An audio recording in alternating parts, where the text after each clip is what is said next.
I never imagined that the day I'd dreamed of since childhood would turn into the darkest moment of my life.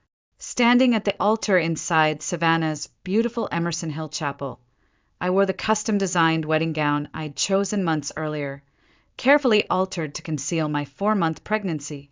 The afternoon sun filtered gently through stained glass windows, painting soft patterns across the white chrysanthemums that Lorraine, my soon-to-be mother-in-law, had so thoughtfully arranged.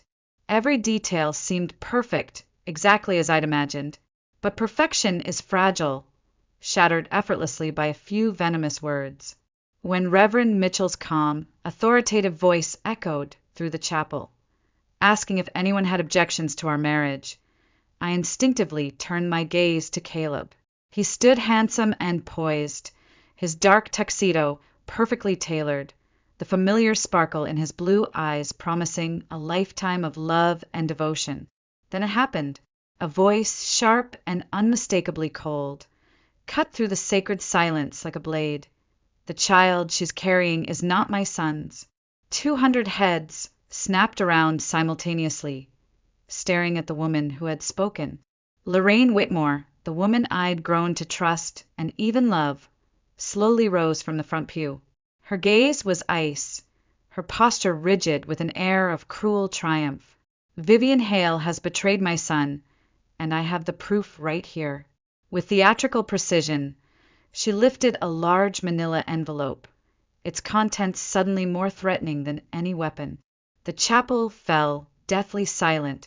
Shock quickly turned into judgment, and all eyes settled on me, burning through me like fire. My heart raced painfully inside my chest, and I felt my unborn child kick gently, as if sensing the horror unfolding around us. Lorraine stepped confidently toward Caleb, placing the envelope into his trembling hands. Her voice dropped to a soft, poisonous whisper, loud enough for all to hear clearly. Caleb, look at these carefully and then decide for yourself. My fiancé, my best friend, the man I'd loved wholeheartedly for 5 incredible years, pulled the documents free. His eyes scanned the papers, color draining rapidly from his face. When he finally looked up, I didn't recognize the man standing before me. The warmth, trust, and affection were replaced by betrayal and disgust. Vivian, he said, barely audible, tell me it's not true. My voice caught painfully in my throat, the words desperate and broken. Caleb, please. I would never, you know me. But doubt had already taken root. Lorraine's carefully crafted lie had done its damage, burrowing deep into Caleb's heart. Without another word, he dropped the envelope to the ground, papers scattering at my feet, and turned his back on me. His groomsmen quickly followed suit, the rest of the guests rising from their seats, their whispers growing into a chorus of condemnation. Within seconds, I stood utterly alone at the altar, humiliated and broken. Through blurred vision, I caught sight of Lorraine, her pale lips curved into a subtle smile, a smile that would haunt me for years. In that instant, I saw clearly what I'd missed all along. She'd planned this betrayal meticulously, savoring the moment she would destroy me. Unable to bear the weight of their accusing eyes, I turned and fled, stumbling out of the chapel and into the garden. My veil snagged painfully on the thorny bushes lining the path, tearing away like the illusions I'd carried about love, family, and trust. But this wasn't the end, not yet. As my world fell apart around me, something new took root deep within my heart. 2 promises were born in that garden. First, I vowed to my unborn child that no matter what happened, I would protect and cherish them with every fiber of my being. And second, I swore to myself that someday, somehow, Lorraine would pay dearly for the lies that destroyed my happiness. My name is Vivian Hale, and this is the story of my revenge. If I'm being honest, our love story began in the most ordinary yet magical way possible, at an art gala in downtown Savannah on a cool September evening. I'd just launched a new digital marketing campaign for a local charity, and after weeks of sleepless nights, deadlines, and countless cups of coffee, I'd almost skipped the gala altogether. But something pulled me there, Fate, perhaps, or the hand of destiny guiding me toward Caleb Whitmore. He stood near the balcony overlooking the Savannah River, his posture relaxed, exuding quiet confidence. His dark hair caught the dim lights, and his laughter drifted effortlessly through the elegant crowd. When our eyes met, something shifted in me, something powerful and unfamiliar. "Beautiful night, isn't it?" he asked as I stepped closer, his voice deep and gentle. "It is," I replied, suddenly aware of my own racing heartbeat, "though I'd argue it's more stunning inside than out." He chuckled softly, extending his hand. "Caleb Whitmore." "Vivian Hale," I said, slipping my hand into his firm, warm grip. And from that simple handshake, my world changed forever. Our relationship bloomed swiftly but naturally. Caleb was unlike anyone I'd ever met. Kind-hearted, ambitious, genuine. He was an architect by profession, designing breathtaking buildings across Georgia, his creativity matching my passion for storytelling and digital strategy. Our worlds blended seamlessly, fueled by shared dreams and whispered conversations under southern stars. Within a few months, we became inseparable, sharing Sunday brunches at charming cafes, spontaneous trips to nearby beaches, and endless late-night talks on the porch of his family's historic Savannah home. Soon, he introduced me to Lorraine, his mother, the woman who would later bring devastation crashing into our lives. Initially, Lorraine was warm and inviting. Elegant, poised, always impeccably dressed, she embodied Southern charm at its finest. She'd invite me over for afternoon tea, sharing stories about Caleb's childhood adventures and proudly revealing family heirlooms. Over the months, I genuinely believed we'd formed a bond, a friendship grounded in mutual respect and affection. But everything shifted when I discovered I was pregnant. It was a warm April afternoon when I showed Caleb the pregnancy test. His eyes immediately filled with tears of joy, and he swung me around our small apartment, laughing and kissing me repeatedly. "We're going to be a family," he whispered, his eyes bright with happiness. We quickly moved the wedding date up, eager to welcome our child into a loving, stable home. Lorraine, however, reacted differently than I had expected. When we broke the news to her, she smiled. But there was something strained about the way her eyes lingered on my belly, something unsettling hidden beneath her congratulations. Soon after, Lorraine's demeanor began to change.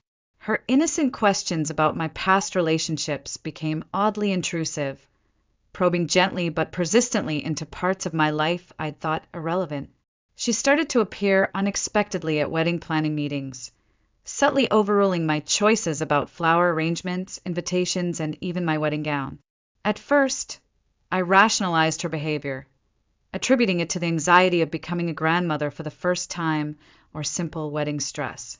But looking back now, I realize I missed every red flag, every subtle hint that she was orchestrating something far darker than I could ever have imagined. In the weeks leading up to our wedding day, Lorraine's involvement intensified.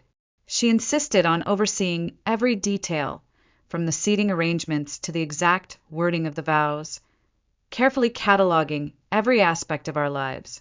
At the time, I saw only a caring mother-in-law eager to ensure a perfect day. Little did I know, she was meticulously gathering every piece of information necessary to shatter my future at precisely the right moment. As I look back, haunted by what I failed to see, I understand that love can blind us, even to dangers that lie hidden in plain sight. Lorraine's intentions had always been there, carefully masked behind warm smiles and elegant Southern charm. And on my wedding day, her carefully concealed venom was finally unleashed, destroying everything I'd built in an instant. But Lorraine had underestimated one thing: my willingness to rise from the ashes and fight back. After the wedding day disaster, my life became a whirlwind of pain, whispers, and stares. Savannah's social circles thrived on gossip, and I'd become their latest scandal, the pregnant bride abandoned at the altar, labeled a liar and adulteress overnight. I secluded myself inside my parents' modest home just outside the city limits, hiding from curious eyes and judgmental glances. My wedding gown hung abandoned in the closet, stained at the hem from that humiliating escape through the chapel garden. Each night, as darkness blanketed Savannah, memories of Lorraine's cruel smile and Caleb's cold, empty gaze haunted my dreams. Weeks passed, blurring together into one continuous nightmare. I lost count of how many times I woke up praying it had all been a terrible dream, only to feel my growing belly and realize, once again, this was my painful reality. My parents, God bless them, did everything they could to comfort me. My father, a retired high school art teacher, transformed his beloved study into a nursery, painting the walls a gentle shade of sage green, a color he called the color of new beginnings. He meticulously painted tiny birds along the nursery walls, whispering quietly, "Birds are symbols of freedom, Vivian. One day, you'll feel that freedom again." My mother spent her evenings knitting blankets and tiny sweaters, filling our home with warmth and comfort. Even in my darkest hours, their love was an anchor, reminding me that my life and my child's still held meaning, despite Lorraine's efforts to destroy it. Determined to rebuild, I reached out to my former boss at Hale & Rise, the digital marketing firm I'd reluctantly left months earlier at Caleb's insistence. With trembling hands, I dialed Sandra Hale's number, hoping for a lifeline to regain some dignity and independence. When Sandra answered, her voice was gentle yet firm. "Vivian, we've missed your brilliance around here. Actually, I've been hoping you'd call. We're launching a new division, digital storytelling and strategic branding. You'd be perfect to lead it." For the first time in weeks, I felt a spark of hope ignite within me. My old career had always given me confidence, purpose, and strength, qualities Lorraine could never steal. The months flew by as I threw myself into work, channeling my grief and anger into building something extraordinary. Each successful project, each satisfied client, slowly restored the confidence that Lorraine's betrayal had stolen from me. The cruel whispers of Savannah's society faded into background noise, replaced by praise and respect from peers who valued my skill, not my private tragedies. In October, on a crisp autumn morning, my son Elliot was born. As dawn painted gold and pink across the Savannah skyline, I held my baby in my arms, overwhelmed by a love fiercer than anything I'd ever known. His tiny fingers wrapped around mine, his eyes wide and curious, as if recognizing instantly how deeply he was loved. Holding Elliot, I made another vow, a promise born from the protective heart of a mother who'd known unbearable pain. He would never suffer because of Lorraine's lies or Caleb's weakness. No matter the cost, I would shield him from their shadows. But promises are easier spoken than kept. 2 years later, on an ordinary Tuesday afternoon, fate brought Caleb crashing back into my life. Elliot had fallen during recess at preschool, needing stitches. As I rushed into Savannah Memorial's bustling emergency room, heart pounding with worry, I froze mid-step, eyes locked with Caleb Whitmore across the crowded waiting area. His gaze shifted quickly to Elliot, who sat in my arms, crying softly. Caleb's face paled instantly, recognition striking him with undeniable clarity. Elliot was his mirror image, the same sapphire eyes, dark curls, and expressive features. "Vivian," Caleb's voice cracked painfully as he approached, desperation and regret evident in his eyes. "Please, can we talk?" My instincts screamed to refuse, to protect Elliot from any further pain. But before I could answer, Elliot looked up at Caleb, wiping tears from his cheeks. With innocent curiosity, he asked, "Who are you?" The question hung heavily between us, the simple words holding power beyond comprehension. Caleb stared at his son, the depth of what he'd lost dawning painfully in his eyes. In that heartbeat, revenge became more than just a promise. It became a necessity, a reckoning not only for myself, but for Elliot. Lorraine had stolen years from us both, poisoning Caleb's mind with carefully orchestrated lies. And now, facing the truth standing before him in the form of an innocent child, Caleb had to bear witness to the devastation wrought by his blind trust. My journey back from the ashes had begun quietly, subtly, but now, standing face to face with Caleb, a fire roared inside me, fierce and unstoppable. Lorraine Whitmore would soon understand that every choice has consequences, and her cruelty would return to her tenfold. This was no longer merely survival. This was justice, slow, deliberate, and merciless. Caleb's eyes remained fixed on Elliot, disbelief and guilt mingling in their depths as reality settled heavily between us. "Who are you?" Elliot repeated, innocently breaking the silence, his tiny voice echoing the profound weight of that question. Caleb knelt slowly, lowering himself to Elliot's eye level, struggling to speak past the lump in his throat. I'm someone who knew your mom a long time ago."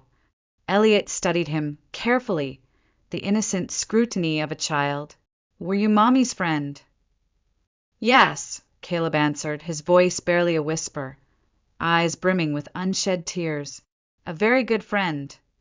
My heart twisted painfully as I watched them interact. The son who'd never met his father, and the father who'd allowed himself to be robbed of precious years. Anger surged through me, white-hot and relentless. Caleb had made his choice, allowing Lorraine to poison his heart against me. And yet, standing here, he seemed broken, utterly lost. A nurse approached, gently interrupting our strained reunion. "Miss Hale, the doctor is ready to see Elliot." I nodded, grateful for the escape. "Come on, sweetheart," I whispered, lifting Elliot into my arms, deliberately avoiding Caleb's gaze. But he reached out, gently touching my arm, stopping me. "Vivian, please. I need to explain." I turned sharply, voice low but firm. "You've had years to explain, Caleb. You chose your mother's lies over me, over us. There's nothing left to say." His expression faltered, wounded by the cold truth of my words, but he didn't argue. Instead, he pressed a small card into my hand. "Just take this, if you ever decide to listen." Without another glance, I walked away, leaving him standing alone, haunted by choices he could never undo. That night, after Elliot was safely asleep, clutching his favorite stuffed penguin tightly to his chest, I sat at the kitchen table, staring at Caleb's business card. Emotions I'd long suppressed resurfaced, raw and painful. Anger, regret, a hollow ache of betrayal, but above all determination. Lorraine's lies had torn us apart, stolen Elliot's father from him, and stripped away years of our happiness. She would answer for that. My phone buzzed, shattering my thoughts. An unknown number. Against my better judgment, I answered. Vivian Hale speaking. There was silence on the other, and before a weak, trembling voice spoke. "Vivian, it's Lorraine." My heart froze, my grip tightening around the phone. Anger surged instantly, burning through me. "How dare you call me?" I hissed, voice trembling with barely restrained fury. "I know I don't deserve your forgiveness," she said quietly, her usually confident voice now frail and subdued. "But please, Vivian, just listen. I'm in the hospital. It's my heart. The doctors say I don't have long, and I can't go without confessing." I hesitated, torn between rage and curiosity. Lorraine had built her life on manipulation. Could this be yet another scheme? What confession, Lorraine? More lies. My voice dripped with bitterness. "No, not lies, Vivian. Not anymore." She paused, struggling for breath. "Everything that happened that day, the documents, the accusations, it was all a fabrication. I paid a lab technician to falsify paternity results, photographs, everything. You never betrayed Caleb. I was afraid of losing him to you." Her words hung in the air, painfully clear, painfully true. My hands shook uncontrollably. "And Caleb? Did he know?" "No," she whispered. "He never suspected. He trusted me blindly, and I took advantage of that trust to destroy you." Silence stretched between us, heavy with years of pain and unanswered questions. Finally, she spoke again, voice weak.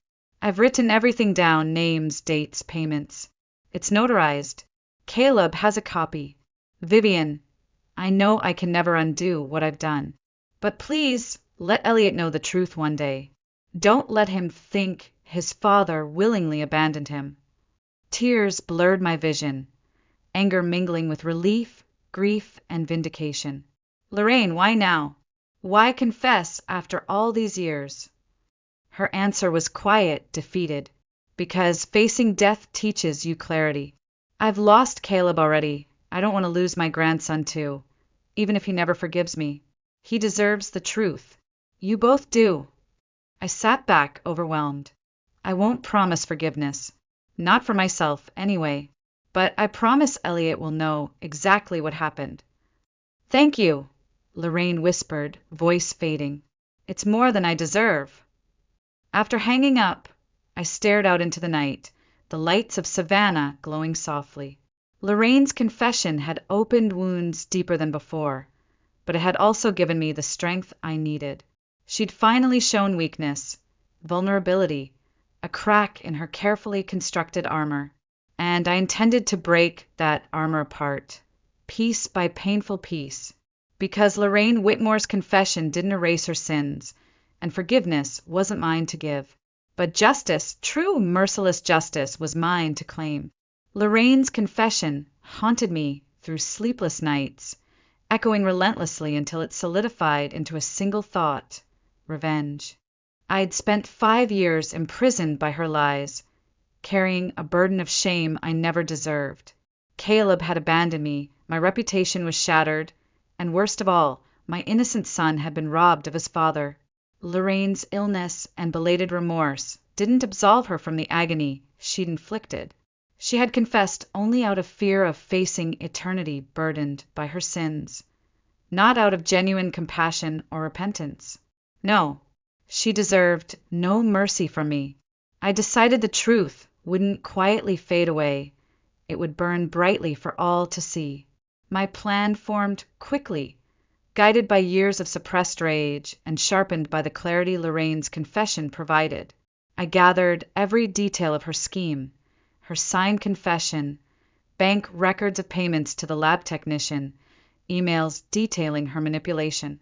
Every damning piece of evidence was carefully archived, ready to unleash at the perfect moment. But revenge, true revenge, isn't about immediate destruction. It's about timing, precision, and impact. 2 weeks later, Caleb showed up at my office unexpectedly. I hesitated briefly, then invited him in. He looked exhausted, dark circles etched beneath his eyes, shoulders burdened by guilt. I'm not expecting your forgiveness, he began softly, but I need you to know the truth. I never stopped loving you. Not for 1 minute. Lorraine was my mother, and I trusted her blindly. I was weak, Vivian. I failed you both. His voice shook, and I saw sincerity mingled with pain in his eyes. Part of me softened, but the stronger part remained guarded. You abandoned me, Caleb, I said quietly, my voice steady but cold. I spent years enduring whispers, stares, humiliation. Elliot grew up without his father because of your blind trust. He looked down, ashamed. I'll spend my life trying to make amends, if you'll let me. I studied him carefully, realizing this was the opening I needed. Caleb's regret could serve my plan perfectly. After all, Lorraine's greatest punishment would be witnessing her own son's rejection, the same pain she'd inflicted upon me. Fine, I said finally, but first, I need your help exposing your mother's lies. Caleb hesitated, clearly torn. Despite everything, loyalty still pulled at him. But slowly, determination replaced doubt. Whatever you need, Vivian. I owe it to you and to Elliot. Over the next days, we meticulously prepared our revenge. Caleb publicly cut all financial and social ties with Lorraine, distancing himself from her carefully crafted Savannah social circle. Questions quickly arose among their influential acquaintances, questions Lorraine desperately tried to suppress. Soon, Invitations stopped arriving at Lorraine's doorstep. Her cherished social status began to crumble, her once impeccable reputation stained with whispers of uncertainty. For a woman whose entire identity depended on control and influence, losing respect from Savannah's elite was devastating. Yet this was merely the first blow. Exactly 1 month after Lorraine's confession, Savannah hosted its annual gala, the same event where Caleb and I had first met. Everyone who mattered was present. Lorraine, despite declining health, appeared determined to maintain the illusion of composure. Caleb and I arrived together, heads held high. Whispers erupted instantly as we entered arm in arm, confident, unapologetic. Lorraine's face paled visibly, her perfectly crafted mask slipping momentarily. We made our way directly to her table. Caleb's voice remained steady, echoing across the stunned silence. "Mother, you've lied and manipulated long enough. Vivian and I aren't here to forgive or forget. We're here to finally reveal the truth." Lorraine's voice trembled weakly, eyes darting anxiously. "Caleb, please, not here." Ignoring her plea, Caleb turned to the crowd, who now watched intently. 5 years ago, Vivian Hale was wrongfully accused of betrayal. My mother fabricated evidence, paid for false paternity tests, and destroyed the lives of innocent people, simply because she feared losing control. Tonight, the truth will finally be heard. Murmurs erupted, growing louder. Lorraine's carefully constructed facade crumbled instantly, replaced by panic. I stepped forward, handing Caleb the notarized confession. He lifted it high for everyone to see, his voice clear, unwavering. "This confession details every lie Lorraine Whitmore told, every act of deception. This ends now." Lorraine shrank back, her eyes pleading, desperate. "Please, Caleb, Vivian, I beg you." I leaned close, voice calm but merciless. "You deserve no mercy. You took everything from me, from Elliot. Now watch as your lies take everything from you." As guests crowded around Caleb, eager to witness Lorraine's downfall, I stepped back, savoring the moment. Lorraine's once powerful presence collapsed under the weight of her own betrayal. Her control shattered completely, exposing her for what she truly was, a frightened, powerless woman who had destroyed herself through her own cruelty.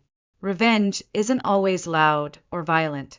Sometimes the sweetest revenge lies in simply holding up a mirror, forcing someone to finally see the monster they've become. Lorraine Whitmore now stood face to face with the consequences of her actions. Her punishment wasn't death, illness, or poverty. It was humiliation, loss of control, and the realization that her carefully orchestrated life had ended in ruin.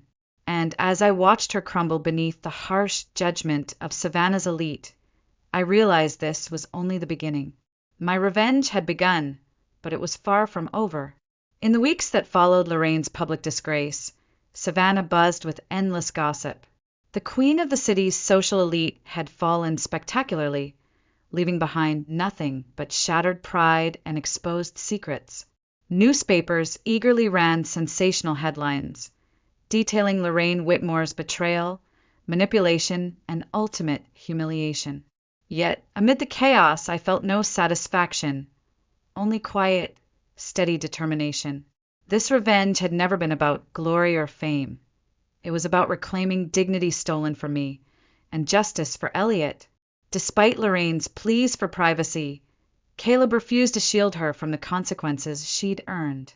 He made good on his promise, publicly denouncing her actions and permanently severing his family's toxic ties. But the fallout wasn't easy for him. I watched Caleb struggle with the heavy truth.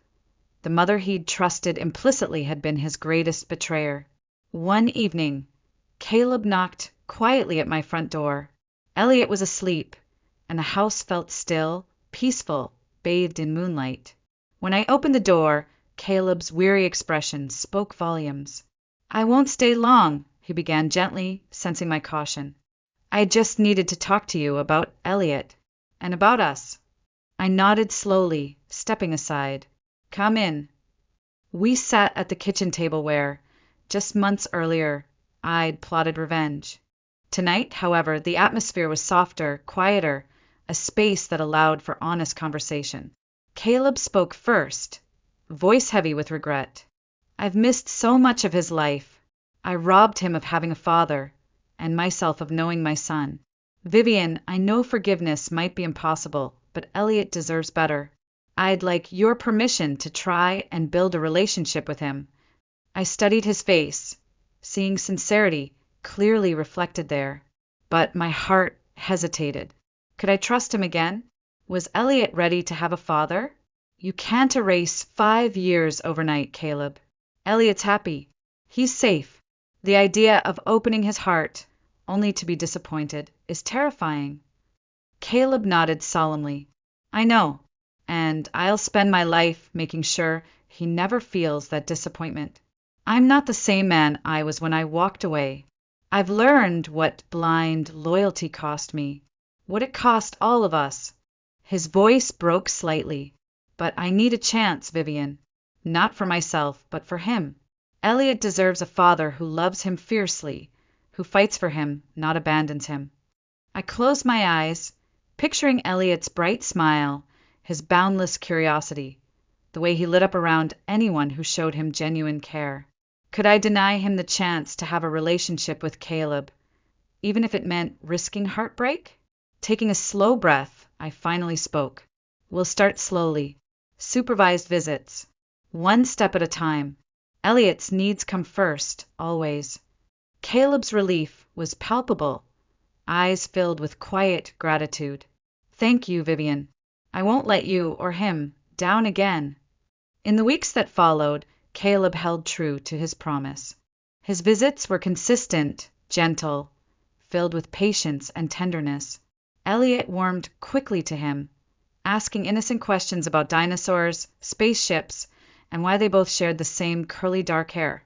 Each interaction chipped away at the walls I'd built around my heart, slowly easing fears I'd carried for years.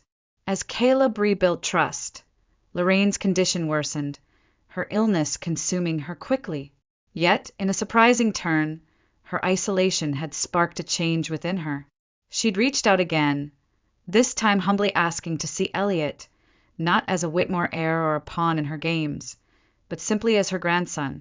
Initially, I refused outright, my instinct to protect Elliot overpowering any sympathy for Lorraine's regrets.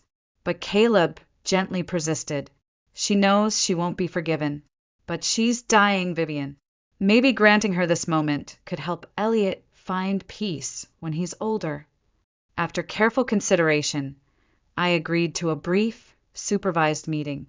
We visited Lorraine's hospital room, sterile and cold, a stark contrast to the lavish mansion she'd once inhabited. Lorraine lay weakly in bed, humbled and vulnerable, barely recognizable as the woman who destroyed my wedding day. When Elliot entered hesitantly, clutching Caleb's hand tightly, Lorraine's eyes filled instantly with tears. "Oh, Elliot," she whispered softly, voice fragile. "You look just like your father." Elliot approached cautiously, offering her a small handmade card, a drawing of 3 birds holding wings tightly. "It's for you. Mommy says birds mean family." Lorraine trembled, clutching the card tightly. Tears streamed down her cheeks, remorse mingling openly with gratitude. Her gaze lifted toward me, silently pleading forgiveness she knew she wouldn't receive. Yet in that quiet, profound moment, revenge and bitterness lost their grip, replaced by something infinitely more powerful: hope.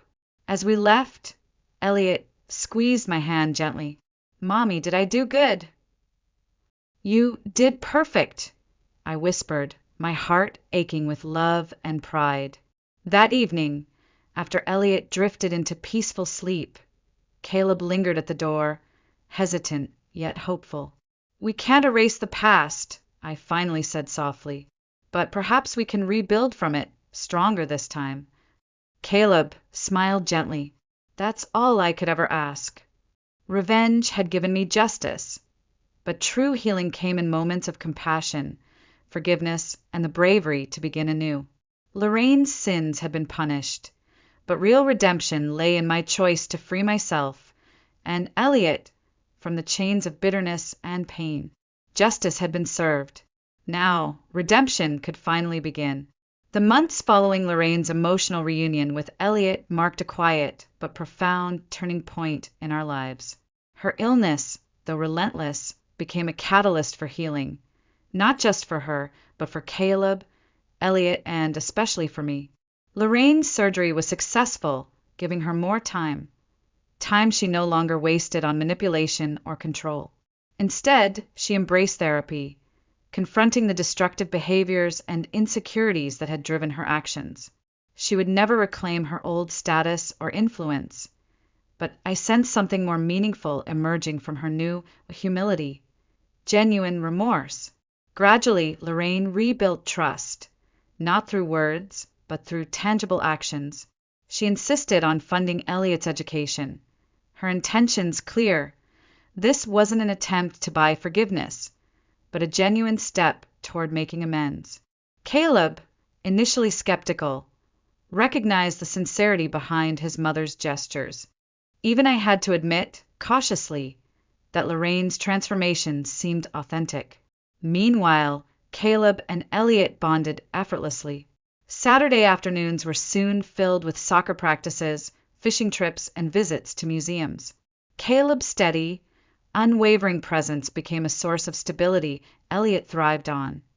And though cautious at first, I found myself warming to Caleb's genuine devotion to our son. One sunny afternoon, Caleb invited us to his home, a place I'd once known intimately, but had avoided since the wedding disaster. Elliot dashed happily into the spacious yard, exploring flowers and climbing trees. Caleb watched him fondly, before turning to me with quiet determination. "I've missed seeing you here," he said gently. "You belong here, both of you." "Caleb, we can't pretend the past never happened," I replied softly, watching Elliot play. "Too much damage was done." He nodded thoughtfully. "I'm not asking to erase the past, Vivian. I'm asking to build something new, better, healthier. Lorraine's cruelty can't define our future. We have the power to write our own story." I glanced at Elliot, his laughter floating toward us on the gentle breeze. "Do you truly think it's possible?" Caleb stepped closer, his voice quiet yet unwavering. "If you're willing to try, I promise to spend every day proving to you that I've changed. The old Caleb, who trusted blindly, who turned away from you, is gone. You and Elliot taught me the true meaning of strength, of family." My heart raced at his sincerity. Years of pain couldn't vanish overnight, but the possibility of healing was undeniable. I'd spent years punishing myself, punishing Caleb, locked in a cycle of hurt and anger. But revenge had run its course, leaving only emptiness. What remained was the desire, stronger now than ever, to heal, forgive, and begin anew. I looked carefully at Caleb, seeing clearly for the first time the man he'd become, a man humbled by loss, strengthened by regret, wiser through hard lessons learned. A man worth a second chance. "Yes," I finally whispered. "Let's build something new. For Elliot. For us." Caleb smiled gently, eyes bright with emotion. "Thank you, Vivian." As Elliot ran toward us, face flushed with excitement, Caleb scooped him up effortlessly, laughter filling the warm savanna air. For the first time in 5 years, our laughter joined his, unburdened by bitterness or pain. Later that evening, I sat beside Elliot in his cozy bedroom. As I tucked him in, he looked up at me thoughtfully. "Mommy, is Caleb staying forever now?" "Would you like that?" I asked gently. He nodded earnestly. "Yeah, I want a daddy every day, just like my friends at school." I brushed the curls from his forehead, feeling peace settle within me. "Then yes, sweetheart, I think Caleb's going to stay." Elliot smiled sleepily, eyes drifting shut. "Good. I'm glad we're like the birds in my drawing now, all together." As he fell asleep, I gazed at the framed picture he'd drawn months ago. 3 birds holding wings tightly, flying together through clear skies. Once a symbol of pain, it now represented a powerful truth. Family isn't defined by perfection, but by forgiveness, growth, and love. Downstairs, Caleb waited quietly, hopeful eyes meeting mine as I descended the stairs. "Everything okay?" he asked softly. I nodded, stepping into his embrace. "Better than okay. I think we finally found our way home." Outside, the savannah night was calm and peaceful. Lorraine's cruelty had once torn us apart, but her eventual remorse, Caleb's sincerity, and Elliot's unconditional love had allowed healing to begin. The past would never fully disappear, but it no longer held power over our future. Revenge had brought justice, but forgiveness had granted freedom. Our family had been broken, scattered by lies and betrayal, but like birds returning after a long, painful journey, we had found our way back to each other. Together, we could finally soar. As time passed, our new family dynamic took shape, quietly growing stronger with each passing day. We settled into a gentle rhythm, no longer overshadowed by the ghosts of past betrayals. Caleb and I navigated our renewed relationship carefully, never rushing, always respectful of wounds still healing. Yet each shared moment brought more trust, more closeness, slowly mending what had once seemed irreparably broken. Lorraine, still frail from her illness, but emotionally renewed, became a softer presence in our lives. While her actions could never be erased, I gradually accepted her sincere attempts at redemption. Caleb often accompanied Elliot to visit her, each meeting reinforcing the bond that had emerged from the ashes of bitter resentment. Over time, forgiveness became less an act of generosity and more a natural step toward personal freedom. One breezy Saturday afternoon, Lorraine requested to speak with me privately. Hesitantly, I visited her home, the once imposing mansion now a quieter, humbler place. Lorraine sat waiting by the window, wrapped warmly in a shawl, gazing pensively at Elliot's drawing of the birds framed lovingly on her mantel. "I never thanked you," she began softly, eyes glistening with sincere gratitude. "I never deserved the kindness you showed me." I remained quiet, gently taking the seat beside her. "It wasn't easy, Lorraine, and I didn't do it for you. I did it for Elliot. He deserved peace." She nodded slowly, accepting my honesty without offense. "I understand. And yet your strength, your compassion, it humbled me deeply. I spent years believing power and control defined success, but you showed me otherwise. You built a beautiful life for Elliot despite everything I did. Your capacity for forgiveness is something I'll never fully comprehend." Her voice cracked slightly. "I know I'll never undo what I did to you, but perhaps my mistakes weren't completely in vain, because they revealed a strength in you that I envy. You've taught me more than you'll ever know." For the first time, I saw Lorraine clearly, not as a cruel enemy, but as a woman broken by her own fears and insecurities, desperately seeking redemption. A woman who had finally recognized the consequences of her choices. "Lorraine," I said gently, "the past won't change, but what matters now is how we move forward. Caleb and I chose forgiveness, not because you earned it, but because we refused to let bitterness poison our future." Lorraine's eyes shone with quiet appreciation. "Thank you, Vivian. That alone is more than I ever deserved." In the following weeks, Lorraine continued therapy, confronting deeply rooted fears that had driven her destructive behavior.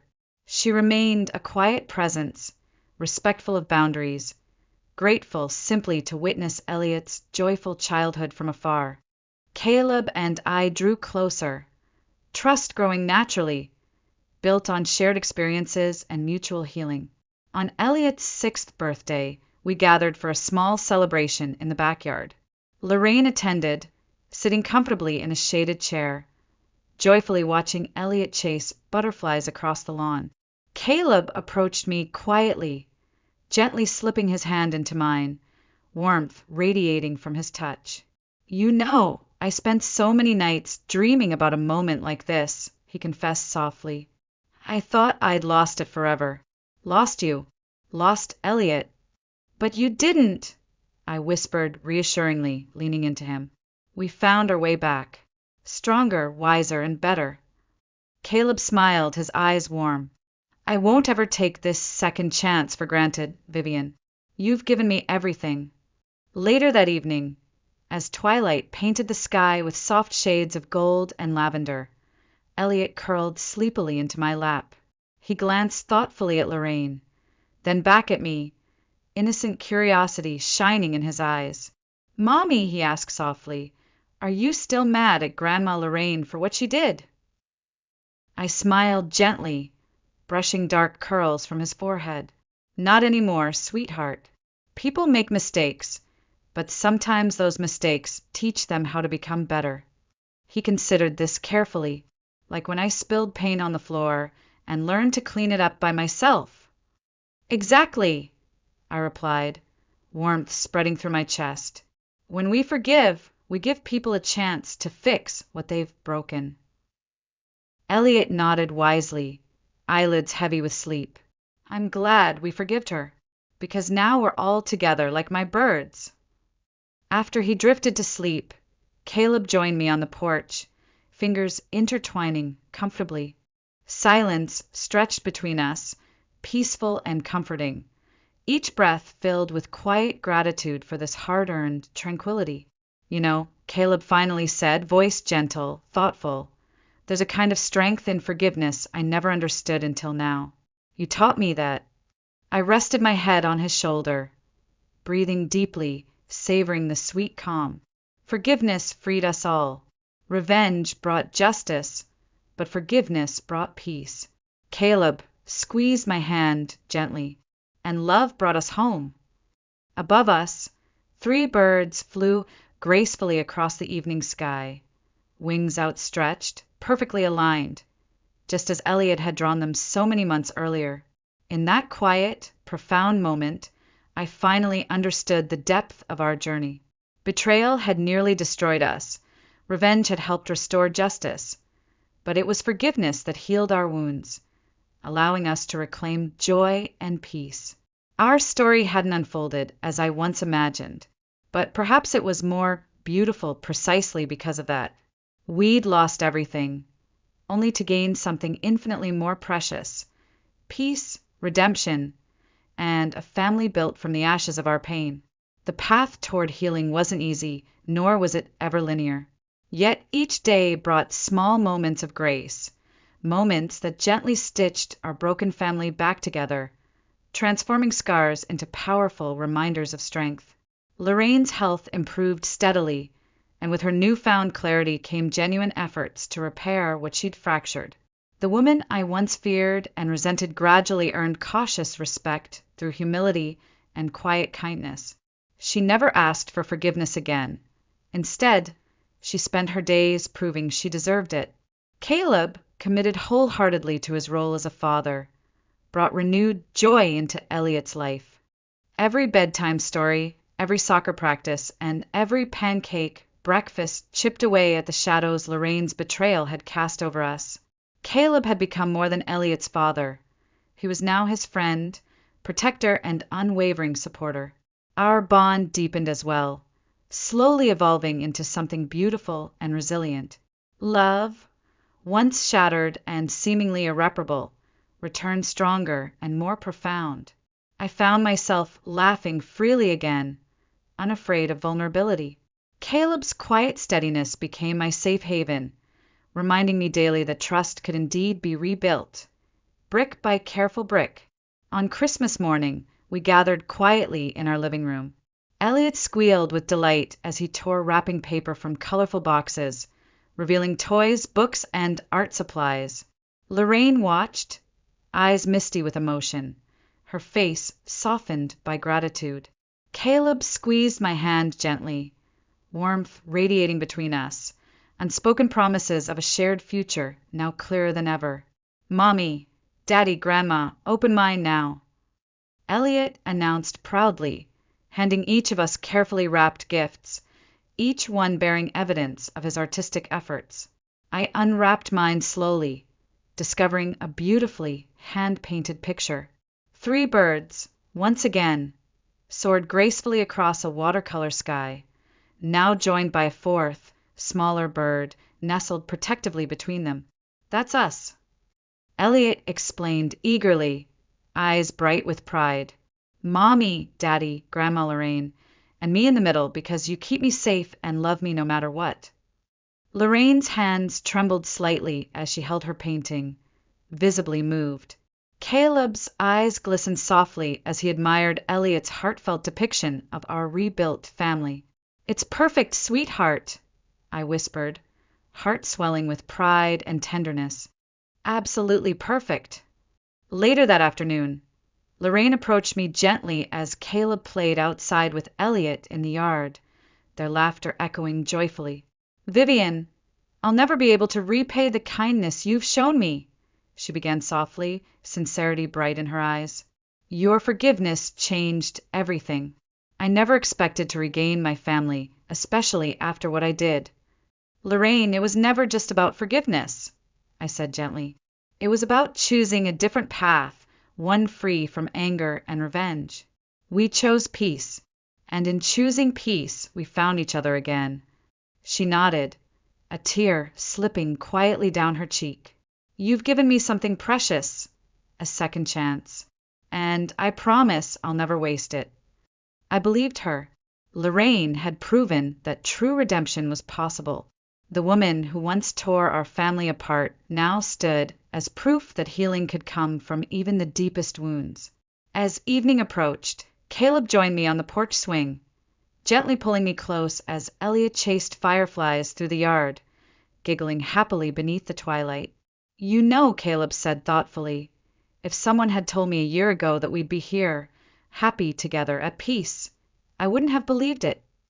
Neither would I admitted softly, but we found a way back. He pressed a gentle kiss to my temple, voice quiet and sincere. I'll spend the rest of my life making sure neither of you ever doubt me again. I smiled, feeling a deep, comforting certainty that his words were true. Our journey had been painful and complicated, marked by betrayal, revenge, justice, and finally forgiveness. But the outcome was worth every hardship we'd endured. As darkness gently wrapped around us, Elliot ran to the porch, breathless and smiling, holding something small in his hands.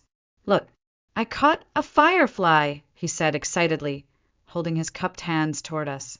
Should I let it go now? Yes, sweetheart, Caleb replied gently. Sometimes the best way to show we love something is by giving it freedom. Elliot carefully opened his hands, and the tiny insect fluttered upward, blinking softly as it disappeared into the night sky. That simple, beautiful moment became symbolic, a perfect reflection of our family's journey. We had been trapped by bitterness, held captive by lies and betrayal, but forgiveness had finally granted us freedom. Together, we'd risen from ashes, stronger and more connected than ever before. Our family had indeed been reborn, guided by compassion, anchored by love, and illuminated by forgiveness. There's a moment, quiet and unexpected, when you realize your story has changed. Not ended, not paused, but shifted. The pain no longer defines you.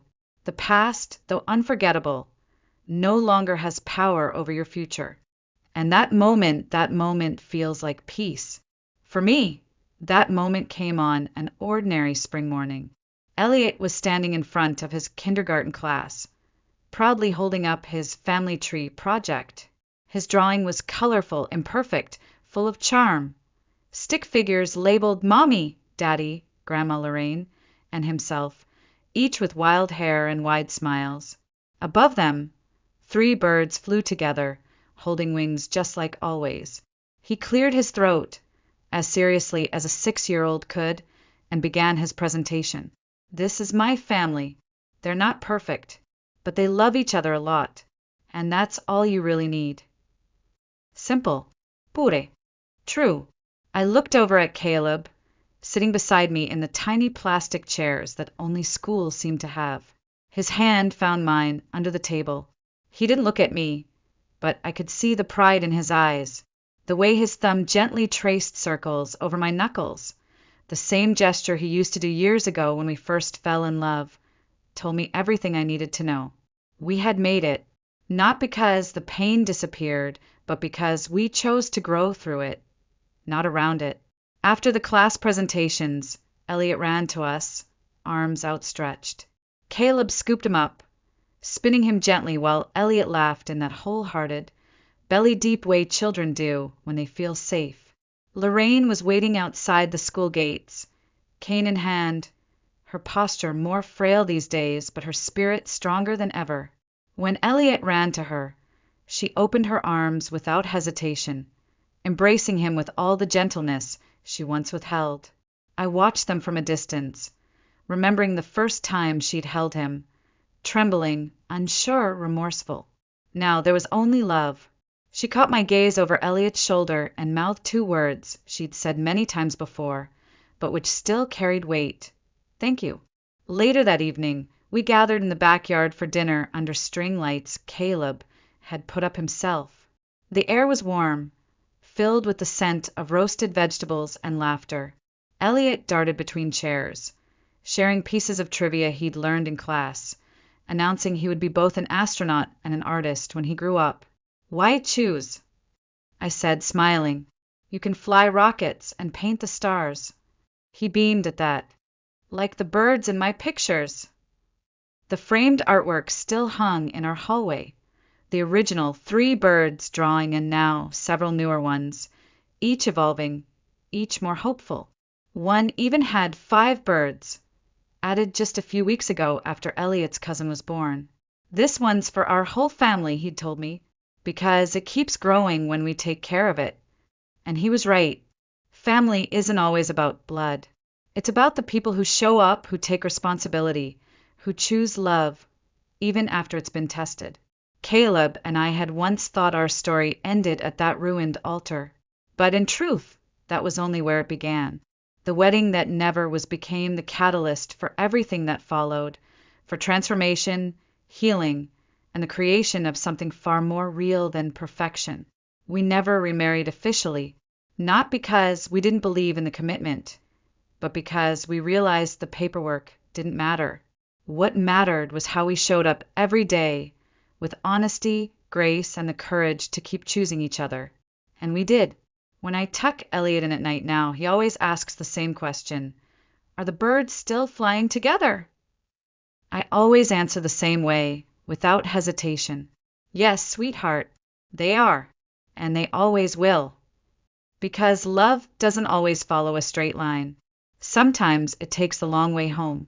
But when it's real, it always finds its way back. And this time we're flying together. For good.